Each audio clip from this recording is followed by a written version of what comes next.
जड़ा विच बहणगे जे ना चुगे इसे तरह जड़ा विच बहणगे तंग करी जावे चप्पी जा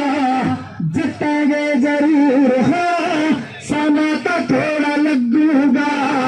जितांगे जरूर हाँ समा तो थोड़ा लगूगा बहनी वाल कहे वीरो बचो अफवाह तो कौली चट बंदे आते भैड़ियां निगाह तो कौली चट बंदे आते भैड़ियां निगाह तो किने कोई साडिया जमीना के दबूगा जितांगे जरूर हाँ समा तो थोड़ा लगूगा जितांगे जरूर हाँ समा तो थोड़ा लगूगा जितांगे जरूर हाँ समा तो थोड़ा लगूगा जरूर जितांगे साथियों और दिन दूर नहीं कि जब आप जित के आवांगे समझ नहीं रख सकता है हौसले की लोड़ है हौसले के नाल एक करके मोढे नाल मोढा ला के चल गए जरूर जितांगे हुण करदी बदाम साहब 3 मिनट के लिए तुहाडे विचार साझे करनगे मैं साथियों में बेनती करा कि समय दे विच रह गए क्योंकि बुला रहे अपने को काफी है 3 मिनट के तुहाडे विचार साझे करनगे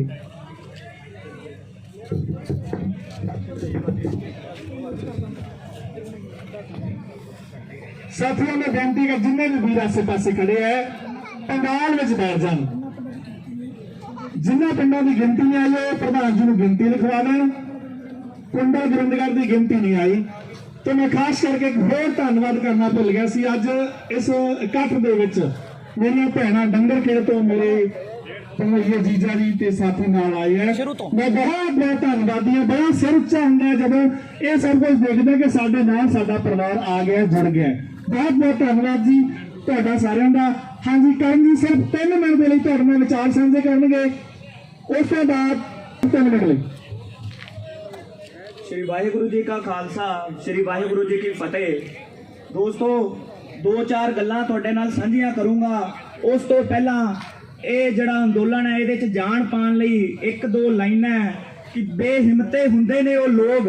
ਜੋ ਸ਼ਿਕਵੇ ਕਰਨ ਮੁਕੱਦਰਾਂ ਦੇ ਬੇਹਿੰਮਤੇ ਹੁੰਦੇ ਨੇ ਉਹ ਲੋਕ ਜੋ ਸ਼ਿਕਵੇ ਕਰਨ ਮੁਕੱਦਰਾਂ ਦੇ ਉੱਗਣ ਵਾਲੇ ਉੱਗ ਪੈਂਦੇ ਸੀਨਾ ਪਾੜ ਕੇ ਪੱਥਰਾਂ ਦੇ ਕਿਸਾਨ ਵੀਰੋ ਜੋ ਅੱਜ 26 ਜਨਵਰੀ ਨੂੰ ਅੱਜ ਤੋਂ ਕੁਝ ਦਿਨ ਪਹਿਲਾਂ ਜੋ ਇੱਕ ਬੀਜੇਪੀ ਨੇ ਇੱਕ ਚਾਲ ਚੱਲੀ ਸੀ ਆਪਣੇ ਮੋਰਚੇ ਨੂੰ ਢਾਹ ਲਾਉਣ ਦੀ ਉਹ ਉਹਨਾਂ ਦੀ ਕਾਮਯਾਬ ਨਹੀਂ ਹੋਈ ਤੇ ਉਹਨਾਂ ਨੂੰ ਐ ਸੀ ਕਿ ਆ 26 ਜਨਵਰੀ ਵਾਲੀ ਚਾਲ ਤੋਂ ਬਾਅਦ ਇਹ ਕਿਸਾਨ ਮੋਰਚਾ ਸੀ ਉਹਨਾਂ ਦਾ ਚਿਹਰਾ ਆਪੇ ਹੀ ਬੇਨਕਾਬ ਹੋ ਗਿਆ ਜਿਵੇਂ ਕਿ ਦੀਪ ਸਿੱਧੂ ਵਰਗੇ ਜਾਂ ਲੱਖੇ ਸਿਧਾਣੇ ਵਰਗੇ ਜਾਂ ਹੋਰ ਕੋਈ ਬੰਦੇ ਸੀਗੇ ਜਿਹੜੇ ਆਰਐਸਐਸ ਦੇ ਦਲਾਲ ਸੀਗੇ ਤਾਂ ਦੋਸਤੋ ਮੈਂ ਤੁਹਾਨੂੰ ਇੱਕ ਗੱਲ ਕਹਿਣੀ ਚਾਹੂੰਗਾ ਮੈਂ ਆਪ ਸਤੰਬਰ ਦੇ ਮਹੀਨੇ ਤੋਂ ਇਸ ਮੋਰਚੇ ਦੇ ਵਿੱਚ ਲੱਗਿਆ ਹੋਇਆ ਮੇਰਾ ਪਿੰਡ ਦੀਵਾਨ ਖੇੜਾ ਹੈ ਜੀ ਜੋ ਅੱਜ ਮੋਦੀ ਸਰਕਾਰ ਦਿੱਲੀ ਦੇ ਵਿੱਚ ਚਾਲਾਂ ਚੱਲ ਰਹੀ ਹੈ ਜਿਵੇਂ ਕਿੱਲ ਲਾਏ ਜਾ ਰਹੇ ਆ ਦੁਬਾਰਾ ਕਰ ਦਿੱਤੀਆਂ ਤੇ ਪਾਣੀ ਦੀ ਸਪਲਾਈ ਬੰਦ ਕਰ ਦਿੱਤੀ ਰਾਸ਼ਨ ਦੀ ਸਪਲਾਈ ਬੰਦ ਕਰਤੀ ਤੇ 17 ਜ਼ਿਲ੍ਹਿਆਂ ਦੇ ਵਿੱਚ ਇੰਟਰਨੈਟ ਦੀ ਸੁਵਿਧਾ ਵੀ ਬੰਦ ਕਰਤੀ ਪਰ ਇਹਦੇ ਨਾਲ ਸਾਡੇ ਜਿਹੜੇ ਕਿਸਾਨ ਵੀਰ ਜਿਹੜੀਆਂ ਮਾਵਾਂ ਭੈਣਾਂ ਉੱਥੇ ਬੈਠੀਆਂ ਮੈਂ ਵੀ ਉੱਥੇ 10 ਦਿਨ ਲਾ ਕੇ ਆਇਆ ਇਸ ਚੀਜ਼ ਕਰਨ ਦੇ ਨਾਲ ਸਾਡੇ ਜਿਹੜੇ ਕਿਸਾਨ ਵੀਰ ਆ ਉਹਨਾਂ ਦਾ ਹੌਸਲਾ ਹੋਰ ਜ਼ਿਆਦਾ ਬੁਲੰਦ ਹੋ ਗਿਆ ਦੋਸਤੋ ਇਹ ਸਾਰੀਆਂ ਜਿਹੜੀਆਂ ਚੀਜ਼ਾਂ ਜਿਵੇਂ ਕਿੱਲ ਲਾਏ ਜਾ ਰਹੇ ਆ ਇਹ ਜਦੋਂ ਇਰਾਕ ਦੇ ਵਿੱਚ ਸਦਾਮ ਹੁਸੈਨ ਵੇਲੇ ਦੇਖੀਆਂ ਜਾਂਦੀਆਂ ਸੀ ਜਾਂ ਲਿਬੀਆ ਦੇ ਵਿੱਚ ਜਿਹੜਾ ਗਦਾਫੀ ਸੀਗਾ ਉਹ ਇਹ ਹਰਕਤਾਂ ਕਰਦਾ ਸੀ ਤੁਸੀਂ ਇਹ ਦੇਖੋ ਦੋਸਤੋ ਜਿਹੜੇ ਸਾਡੀ ਸੈਂਟਰ ਦੀ ਹਕੂਮਤ ਹੈ ਉਹਨਾਂ ਦੀ ਤੁਸੀਂ ਅੜੀ ਦੇਖੋ ਜਿਹੜੇ ਲੋਕਾਂ ਦੇ ਸਿਰ ਤੇ ਅੱਜ ਮੋਜਾਂ ਮਾਣਦੇ ਆ ਰਾਜ ਕਰਦੇ ਆ ਜਿਨ੍ਹਾਂ ਦੀਆਂ ਵੋਟਾਂ ਦੇ ਸਿਰ ਤੇ ਆਪਾਂ ਉਹਨਾਂ ਨੂੰ ਤਖਤਾਂ ਤੇ ਬਿਠਾਇਆ ਹੈ ਅੱਜ ਆਪਣੀਆਂ ਵੋਟਾਂ ਇਸਤੇਮਾਲ ਕਰਕੇ ਅੱਜ ਆਪਣੀ ਹੀ ਗੱਲ ਨਹੀਂ ਸੁਣੀ ਜਾ ਰਹੀ ਤੇ ਕਿਸਾਨ ਵੀਰੋ ਤੁਸੀਂ ਇੱਥੇ ਇੰਨੇ ਵੱਡੇ ਕੱਟ 'ਚ ਬੈਠੇ ਹੋ ਮੈਂ ਤੁਹਾਨੂੰ ਇਹ ਗੱਲ ਕਹਿਣੀ ਚਾਹੂੰਗਾ ਜਿਹੜਾ ਬੰਦਾ ਹਲੇ ਤੱਕ ਉੱਥੇ ਨਹੀਂ ਗਿਆ ਉਹ ਆਪਦੀ ਜ਼ਿੰਦਗੀ ਦੇ ਵਿੱਚ ਬਹੁਤ ਜ਼ਿਆਦਾ ਪਛਤਾਊਗਾ ਕਿਉਂਕਿ ਉਹਨੂੰ ਇੱਕ ਅੰਦੋਲਨ ਨਾਲ ਰਹਿ ਕੇ ਇੱਕ ਤੀਰਥ ਸਥਾਨ ਬਣ ਚੁੱਕਿਆ ਉੱਤੇ ਹਰ ਬੰਦਾ ਆਪਦੀ ਹਾਜ਼ਰੀ ਲਾ ਕੇ ਆਵੇ ਤੇ ਜਿਹੜਾ ਕਿ ਬੀਜੇਪੀ ਕੱਲ ਹੀ ਨਰਿੰਦਰ ਤੋਮਰ ਦਾ ਬਿਆਨ ਆਇਆ ਕਿ ਇੰਨਾ ਬੇਸ਼ਰਮ ਬੰਦੇ ਮਤਲਬ ਇੰਨੀ ਜਿੱਦ ਇੰਨੀ ਅੜੀ ਉਹ ਵੀ ਇੱਕ ਆਵਾਮ ਦੇ ਨਾਲ ਮਤਲਬ ਉਹ ਕੱਲ ਵੀ ਉਹ ਬੰਦਾ ਇਹ ਕਹਿ ਰਿਹਾ ਕਿ ਕਿਸਾਨ ਕਾਨੂੰਨ ਜਿਹੜੇ 3 ਕਾਲੇ ਕਾਨੂੰਨ ਹੈ ਉਹਨਾਂ ਦੇ ਵਿੱਚ ਉਹ ਤਾਂ ਬਹੁਤ ਵਧੀਆ ਹੈਗੇ, ਅਸੀਂ ਤਾਂ ਸਿਰਫ ਇਹਨਾਂ ਦਾ ਮਾਨ ਸਨਮਾਨ ਕਰਨਾ ਹੈ। ਪਹਿਲਾਂ ਤਾਂ ਤੁਸੀਂ ਸਾਡੀ ਗੱਲ ਹੀ ਨਹੀਂ ਬੋਲਦੇ ਸੀ। ਤਾਂ ਮੈਂ ਮੋਦੀ ਜੀ ਨੂੰ ਇਹ ਕਹਿਣਾ ਚਾਹੂੰਗਾ, ਮੋਦੀ ਜੀ ਅਸੀਂ ਕੋਈ ਤੁਹਾਨੂੰ ਇੱਥੇ ਝੁਕਾਉਣ ਨਹੀਂ ਆਏ, ਅਸੀਂ ਕੋਈ ਤੁਹਾਡੀ ਕੁਰਸੀ ਨਹੀਂ ਖੋਣ ਆਏ। ਦੋਸਤੋ ਮੋਦੀ ਜੀ ਨੂੰ ਮੈਂ ਇੱਕ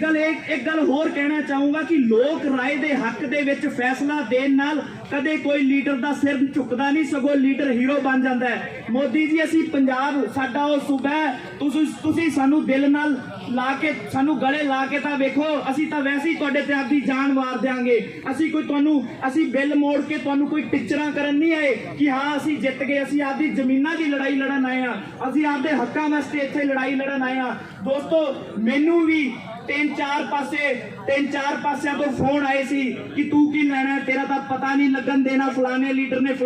ਨੇ। ਤਾਂ ਦੋਸਤੋ ਮੈਂ ਇੱਕੋ ਹੀ ਗੱਲ ਦਾ ਜਵਾਬ ਦਿੱਤਾ, ਕਿਸੇ ਨੂੰ ਡਰਨ ਦੀ ਲੋੜ ਨਹੀਂ। ਮੈਂ ਉਹਨੂੰ ਇੱਕੋ ਹੀ ਜਵਾਬ ਦਿੱਤਾ ਕਿ ਅਸੀਂ ਕੋਈ ਅਫੀਮ ਜਾਂ ਕੋਈ ਚਿੱਟੇ ਦਾ ਕਾਰੋਬਾਰ ਕਰਕੇ ਅਸੀਂ ਧਰਨਾ ਨਹੀਂ ਲਾ ਰਹੇ। ਸਾਡੀ ਜ਼ਮੀਨ, ਮੇਰਾ ਆਪਦਾ ਪਿੰਡ ਦੀਵਾਨ ਖੇੜਾ ਜੀ। ਮੈਨੂੰ ਲੋਕਾਂ ਨੇ ਵੀ ਕਿਹਾ ਆਪਣੇ ਤਾਂ ਇੱਥੇ ਝੋਨਾ ਹੁੰਦਾ ਨਹੀਂ, ਬਾਗ ਹੁੰਦੇ ਆ। ਮੈਂ ਕਿਹਾ ਕੀਨੂ ਵਾਲੇ ਤਾਂ ਇਹ ਚੀਜ਼ 50 ਸਾਲਾਂ ਤੋਂ ਦੇਖ ਰਹੇ, ਰੇਟ ਨਹੀਂ ਮਿਲਦਾ ਕੀਨੂ ਦਾ, ਤੇ ਅੱਜ ਜੇ ਆਪਣੇ ਭਰਾਵਾਂ ਦੇ ਉਹ ਵੀ ਇੱਕ ਕਿਸਾਨੀ ਕੀਤਾ ਤੇ ਇਹ ਵੀ ਇੱਕ ਕਿਸਾਨੀ ਕੀਤਾ। ਤੁਸੀਂ ਦੇਖੋ ਦੋਸਤੋ, ਬੈਰਨ ਡੇਵਿਸ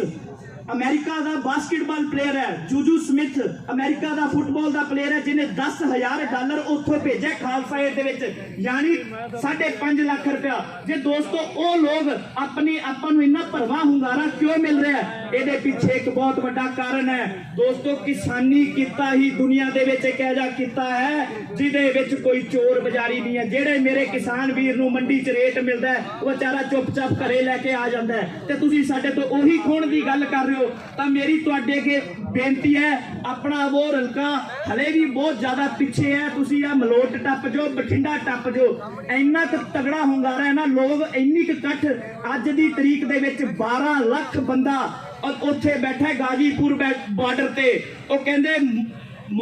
ਮੁੜ ਚਾੜਤੀ ਗੱਡੀ ਉਸੇ ਹੀ ਟਰੈਕ ਤੇ, ਮੋਰਚੇ 'ਚ ਜਾਣ ਪਾ ਗਏ ਅਥਰੂ ਟਕੈਤ ਦੇ। ਅਸੀਂ ਟਕੈਤ ਸਾਹਿਬ ਦਾ ਵੀ ਸਾਰੀ ਉਮਰ ਅਹਿਸਾਨ ਨਹੀਂ ਦੇ ਸਕੇ। ਦੋਸਤੋ ਕੱਲ ਯੂਪੀ ਦੇ ਵਿੱਚ ਜਿਹਦੇ ਸਿਰ ਤੇ ਮੋਦੀ ਚਿੜਦਾ ਹੈ ਨਾ, ਯੂਪੀ ਦੇ ਵਿੱਚ ਇੱਕ ਹਲਕਾ ਹੈ ਸ਼ਾਮਲੀ, ਉੱਥੇ ਹੋਈ ਹੈ ਕੱਲ ਮਹਾ ਪੰਚਾਇਤ ਕਿਸਾਨਾਂ ਦੀ। ਹੁਣ ਮੋਦੀ ਨੂੰ ਡਰ ਕੀ ਹੈ? ਜਿਵੇਂ ਪੰਜਾਬ ਤੇ ਹਰਿਆਣਾ 'ਚ ਬੀਜੇਪੀ ਵਾਲੇ ਨਾਲ ਕੁੱਤੇ ਖਾਣੀ ਹੋਈ ਜਾਂਦੀ ਹੈ, ਜੇ ਯੂਪੀ 'ਚ ਵੈਸਟਰਨ ਯੂਪੀ ਹੈ, ਪੱਛਮੀ ਯੂਪੀ, ਉੱਥੋਂ ਜੀ 50 ਤੋਂ 60 MLA ਬੀਜੇਪੀ ਦੇ ਨੇ ਜਿਹੜੇ ਜਾਟ ਬਰਾਦਰੀ ਤੋਂ ਸੰਬੰਧ ਰੱਖਦੇ ਆ, ਲੇਕਿਨ ਉਹ ਟਿਕੈਤ ਦੀ ਵੀ ਬਹੁਤ ਇੱਜ਼ਤ ਕਰਦੇ ਆ। ਤੇ ਦੋਸਤੋ ਹੁਣ ਤੁਸੀਂ ਦੇਖਦੇ ਜਾਇਓ ਅਸਤੀਫਿਆਂ ਦੀ ਝੜੀ ਲੱਗਦੀ। ਤਾਂ ਮੇਰੀ ਤੁਹਾਡੇ ਅੱਗੇ ਇੱਕੋ ਹੀ ਬੇਨਤੀ ਹੈ, ਆਪਾਂ ਇਹ ਡਟ ਕੇ ਰਹਿਣਾ, ਜਿੱਥੇ ਲੋੜ ਪਊਗੀ, ਜਿੱਥੇ ਧਰਨਾ ਲਾਉਣਾ ਪਊਗਾ। ਦੋਸਤੋ ਇੱਥੇ ਜਿੰਨੇ ਬੰਦੇ ਬੈਠੇ ਆ, ਕੋਈ ਪਰਸਨਲ ਫਾਇਦੇ ਵਾਸਤੇ ਨਹੀਂ ਬੈਠਾ, ਜ਼ਮੀਨਾਂ ਦੀ ਲੜਾਈ ਹੈ। ਮੈਂ ਫੇਰ ਇਹ ਕਹਿਣਾ, ਜਿਹੜੇ ਲੋਕ ਖਬਰਦਾਰ, ਜਿਹੜੇ ਲੋਕ ਇਹਨੂੰ ਕਿਸਾਨ ਅੰਦੋਲਨ ਨੂੰ ਖਾਲਿਸਤਾਨ ਦਾ ਨਾਮ ਦੇ ਰਹੇ ਆ, ਉਹਨਾਂ ਨੂੰ ਆਪਾਂ ਘਰੇ ਨਹੀਂ ਵੜਨ ਦੇਣਾ, ਉਹਨਾਂ ਦੇ ਮੂੰਹ ਨਹੀਂ ਲੱਗਣਾ ਤੇ ਉਹਨਾਂ ਦਾ ਮੂੰਹ ਬੰਦ ਕਰਨਾ ਹੈ। ਕਿਉਂਕਿ ਕਿਸਾਨੀ ਕੱਲਾ ਕੋਈ ਇੱਕ ਸਿੱਖ ਵਰਗ ਨਹੀਂ ਕਰਦਾ, ਕਿਸਾਨੀ ਹਿੰਦੂ ਵੀ ਹੋ ਸਕਦਾ ਹੈ, ਮੁਸਲਮਾਨ ਵੀ ਹੋ ਸਕਦਾ ਹੈ, ਸਿੱਖ ਵੀ ਹੋ ਸਕਦਾ ਹੈ, ਈਸਾਈ ਵੀ ਹੋ ਸਕਦਾ ਹੈ। ਤਾਂ ਤੁਸੀਂ ਇਹ ਚੀਜ਼ਾਂ ਸੋਚੋ ਦੋਸਤੋ। ਪੰਜਾਬ ਇੱਕ ਇਹੋ ਜਿਹਾ ਸੂਬਾ ਹੈ ਜਿਹੜਾ ਮੈਂ ਮੋਦੀ ਜੀ ਨੂੰ ਕਹੂੰਗਾ, ਮੋਦੀ ਜੀ ਪਿਆਰ ਨਾਲ ਤਾਂ ਸਾਡੀ ਜਾਨ ਲੈ ਲਓ। ਜੇ ਕਹੋਗੇ ਅੜਿੱਕਾ ਲਾਉਣਾ ਹੈ ਤਾਂ ਫਿਰ ਅੜਿੱਕੇ ਵਾਸਤੇ ਤਾਂ ਸਾਡਾ ਇਤਿਹਾਸ ਹੀ ਪੜ੍ਹ ਲਿਆ ਜੋ, ਇੰਨਾ ਹੀ ਬਹੁਤ ਹੈ। ਤਾਂ ਮੈਂ ਇੰਨੀ ਗੱਲ ਕਹਿੰਦੇ ਹੋਏ ਤੁਹਾਨੂੰ ਇਹੀ ਉਮੀਦ ਕਰਾਂਗਾ, ਆਪਾਂ ਇਹ ਅਬੋਹਰ ਹਲਕੇ ਦਾ ਨਾਮ ਹੁਣ ਹੋਰ ਉੱਚਾ ਕਰਨਾ ਧਰਨਿਆਂ ਦੇ ਵਿੱਚ ਕਿ ਅਬੋਹਰ ਹਲਕੇ ਨੇ ਤਾਂ ਵਾਟੀ ਕੱਢਤੇ। ਤੇ ਇਹ ਗੱਲ ਮੈਂ ਕਹਿੰਦੇ ਇੱਕ ਨਾਰਾ ਲਾਉਂਗਾ, ਕਿਸਾਨ ਮਜ਼ਦੂਰ ਏਕਤਾ ਜਿੰਦਾਬਾਦ, ਕਿਸਾਨ ਮਜ਼ਦੂਰ ਏਕਤਾ ਜਿੰਦਾਬਾਦ। ਸ਼੍ਰੀ ਵਾਹਿਗੁਰੂ ਜੀ ਕਾ ਖਾਲਸਾ, ਸ਼੍ਰੀ ਵਾਹਿਗੁਰੂ ਜੀ ਕੀ ਫਤਿਹ। ਬਹੁਤ ਬਹੁਤ ਧੰਨਵਾਦ ਜੀ ਕਰਨ ਜੀ, ਯੰਗ ਏਜ ਤੇ ਬੜੇ ਹੀ ਵਧੀਆ ਖੁੱਲੇ ਵਿਚਾਰ। ਇਸ ਤੋਂ ਬਾਅਦ ਤੁਹਾਡੇ ਨਾਲ ਰਾਮ ਕੁਮਾਰ ਵਰਮਾ ਜੀ ਸੈਕਟਰੀ ਤੁਹਾਡੇ ਨਾਲ ਵਿਚਾਰ ਸਾਂਝੇ ਕਰਨਗੇ 5-7 ਮਿੰਟ ਦੇ ਲਈ। ਮੈਂ ਇੱਕ ਹੋਰ ਤੁਹਾਡੇ ਨਾਲ ਗੱਲ ਸਾਂਝੀ ਕਰਨੀ ਚਾਹੁੰਦਾ ਸੀ ਕਿ ਅਸੀਂ ਯੂਰਪ ਦੇ ਵਿੱਚ ਇੱਕ ਮੀਟਿੰਗ ਕੀਤੀ ਸੀ, ਉਸ ਵਿੱਚ ਮੈਂ ਇਹ ਵਿਚਾਰ ਰੱਖੇ ਸੀ ਤੇ ਬਹੁਤ ਹੀ ਇਸ ਨੂੰ ਹੁੰਗਾਰਾ ਮਿਲਿਆ ਸੀ। ਜਿੰਨਾ ਚਿਰ ਆਪਣੇ ਅੰਦੋਲਨ ਚੱਲਦਾ ਹੈ, ਜਿੰਨਾ ਚਿਰ ਆਪਾਂ ਅੰਦੋਲਨ ਜਿੱਤਦੇ ਨਹੀਂ ਹੈ, ਉਹਨਾਂ ਚਿਰ ਜੇ ਆਪਾਂ ਕੋਈ ਪਿੰਡਾਂ ਵਿੱਚ ਕੋਈ ਨਿੱਕੇ ਮੋਟੇ ਸਮਾਗਮ ਮਨਾਉਂਦੇ ਆ ਜਾਂ ਧਾਰਮਿਕ ਆ ਜਾਂ ਕੋਈ ਹੋਰ ਹੈ, ਜੇਕਰ ਇਸ ਗੱਲ ਵੱਲ ਗੌਰ ਕਰੀਏ, ਇਹ ਨਿੱਕੇ ਜਿਹੇ ਸਮਾਗਮ ਆਪਾਂ ਜੋ ਸਮਾਗਮ ਮਨਾਉਂਦੇ ਆ ਇਹਨਾਂ ਨੂੰ ਕਿਰਪਾ ਕਰਕੇ ਆਪਾਂ ਛੱਡ ਦਈਏ। ਇੱਕ ਹੋਰ ਮੈਨੂੰ ਇੱਕ ਬੜੀ ਵੱਡੀ ਢਾਹ ਲੱਗੀ, 26 ਜਨਵਰੀ ਨੂੰ ਮਲੋਟ ਜਾਣ ਦਾ ਮੌਕਾ ਮਿਲਿਆ। ਮਲੋਟ ਗਏ, ਜਾ ਕੇ ਦੇਖਿਆ ਉਹੀ ਇਕੱਠ, ਕਾਂਗਰਸ ਦਾ ਉਹੀ ਸਟੇਜ, ਉਹੀ ਨਾਰੇ, ਕਿ ਲੋਕਾਂ ਨੂੰ ਹਾਲੇ ਵੀ ਅਕਲ ਨਹੀਂ ਆਈ, ਸਿਰ ਤੇ ਖਾ ਕੇ ਵੀ ਅਕਲ ਨਹੀਂ ਆਈ, ਕਦੋਂ ਆਊਗੀ? ਸੋ ਸਾਥੀਓ ਲੋੜ ਹੈ ਜਾਗਣ ਦੀ। ਐਂਬੂਲੈਂਸ ਆ ਰਹੀ ਹੈ, ਕਿਰਪਾ ਕਰਕੇ ਰਾਸਤਾ ਦਿੱਤਾ ਜਾਵੇ। ਐਂਬੂਲੈਂਸ ਨੂੰ ਰਾਸਤਾ ਦਿੱਤਾ ਜਾਵੇ। ਜਿਹੜੇ ਸਾਥੀ ਵਿਚਾਲੇ ਬੈਠੇ ਕਿਰਪਾ ਕਰਕੇ ਪਾਸੇ ਹੁਣ ਬੜੇ ਆਰਾਮ ਨਾਲ ਟਪਾ ਲੈਣਗੇ।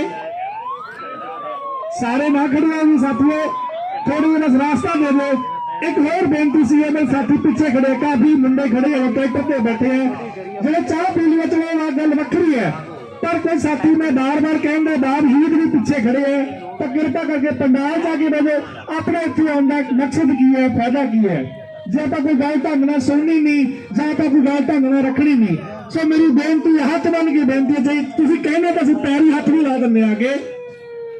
जो तुम कहने असं पैरी हथ भी ला दें आगे। सो साथियों कृपा करके अगे आके बह जाओ, जिन्हें चाह पीनी है चाह पाओ, अगे लैके रखो तो पियो।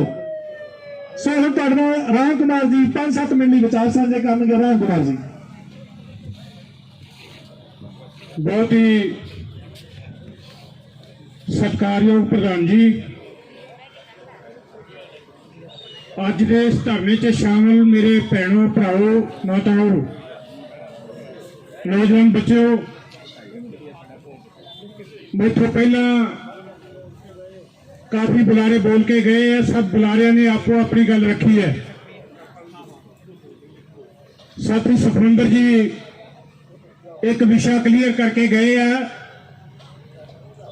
मैं गल उत्थों ही शुरू करनी है कि इतिहास जदों भी लिखे गए हैं मेरे वीरों नोट कर लियो, गल्लां ना करो। जेडे साथी खड़े हैं, जेडे धरने च आए हैं, मेरी ये बेनती है, तुसीं 73 सालों तो लीडरां दे बकवास सुने, झूठ सुने, लेकिन इतिहास सुनने का समा तुहाडे कोल इस समय है। मैं तां कहना चाहना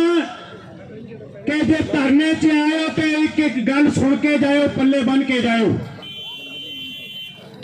जदों जदों भी इतिहास लिखे गए हैं, वो इतिहास के अंदर गदार लोग भी होंगे हैं। इस मोर्चे च 2 नारां का जिक्र होया, लेकिन इस तो पहला 107 साल पहला अंग्रेजों को कड्ढण वास्ते अमरीका के अंदर गदर पार्टी का गठन होया बाबा सोहन सिंह भखना की अगवाई। हेलो अगले साथी खड़े हैं ना, बेनती है साथियों, साधन टपाने बहुत औखे, जे बैठ जाओ तो आप आए क्यों इत्थे? हक बन के बेनती है, कोई साथी पीछे खड़े हैं यार, गल है कोई है, सिस्टम है कोई है। सो मेरे बुजुर्ग, मेरे वीर, मेरे बच्चे पीछे खड़े हैं, बेनती है हाथ बन के अगे आ जाओ, अगे आके बैठो यार। आप तो 2.5 टोटल भी नहीं यार, दिल्ली में तो इतना कट है। साथियों आ जाओ। साथियों मैं एक गल कहनी चाहना भाई, जेडे साथी खड़े हैं जो बैठन जानते तो बैठन, जेड़ा बंदा बैठन नहीं जाने खड़ा रहे, कोई गल नहीं है, तमाशगीर नहीं है। आप मैं दोबारा फिर बेनती करता कि जेड़ा साथी बैठना जानता है वो बह जाए। मेरे वीरों मैं जिक्र कर रहा सी गदर पार्टी का, गदर पार्टी बनी, गदर पार्टी के अंदर करतार सिंह सराभा का जिक्र होया। वो करतार सिंह सराभा 19 सालों का फांसी से लटक गया। करतार सिंह सराभे की ड्यूटी लगी कि हिंदुस्तान से गदर करना तो फौजों नाल गलबात करनी है। मेरे वीरों गल नोट करें, 19 साल का नौजवान है, ड्यूटी लगी करतार सिंह सराभे की कि हिंदुस्तान दियां छावनियां च जाके करतार सिंह सराभा फौज नाल गल करेगा। करतार सिंह सराभा अमेरिका तो हिंदुस्तान च आया, हिंदुस्तान दियां फिरोजपुर छावनी, लुधियाने की छावनी, जलंधर की छावनी, अंबाले की छावनी मीटिंगां कीतियां फौजियां नाल ते तय कर लिया कि 21 फरवरी को गदर होएगा। 11वां नंबर ही थोड़ा 20 है, लेकिन 21 फरवरी की बजाय मेरे वीरों करतार सिंह नाम का बंदा वो भी गदर पार्टी च शामिल सी। करतार सिंह ने अंग्रेजों को सूह देती ਕਿ 21 ਫਰਵਰੀ ਨੂੰ ਗਦਰ ਹੋਣਾ ਹਿੰਦੁਸਤਾਨ ਦੇ ਫੌਜੀਆਂ ਦੇ ਹਥਿਆਰ ਖੋਲੇ ਗਏ ਹਥਿਆਰਹੀਣ ਕਰਦੇ ਹਰਪਾਲ ਸਿੰਘ ਨੇ ਦੁਬਾਰਾ ਫਿਰ ਅੰਗਰੇਜ਼ਾਂ ਨੂੰ ਦੱਸ ਦਿੱਤਾ ਉਸ ਸਮੇਂ ਮੇਰੇ ਵੀਰੋ ਉਹ ਗਦਰ ਫੇਲ ਹੋ ਗਿਆ लेकिन उस गदर में 107 साल हो गए उस गदर के उत्ते बड़ा रिसर्च होया बड़े बुद्धिजीवियों ने लिखा कि गदर तो बाद अज दे इस मोर्चे चो एक गल सीख के जाओ एक कली लड़ाई 3 काले कानूनों की नहीं है इस लड़ाई को पहला नोट कर लियो दिमाग से भर लियो ये लड़ाई विचारधारक लड़ाई है मेरे वीरों जिस गद्दी ते मोदी बैठा जिस मोदी की पार्टी बीजेपी है बीजेपी आरएसएस का जन्म नफरत चो पैदा होया नफरत चो आरएसएस कहती है कि इस देश के अंदर हिंदू राष्ट्र ऐलान करना है हिंदू राष्ट्र ऐलान करने तो पहला आरएसएस कहती है कोई तजर्बे करने वो आरएसएस तजर्बे करती है तजर्बा की है तो हिंदू राष्ट्र की है हिंदू राष्ट्र मेरे वीरों साडे हिंदुओं का राज नहीं मोनिया का राज नहीं है हिंदू राज एक नफरत का राज है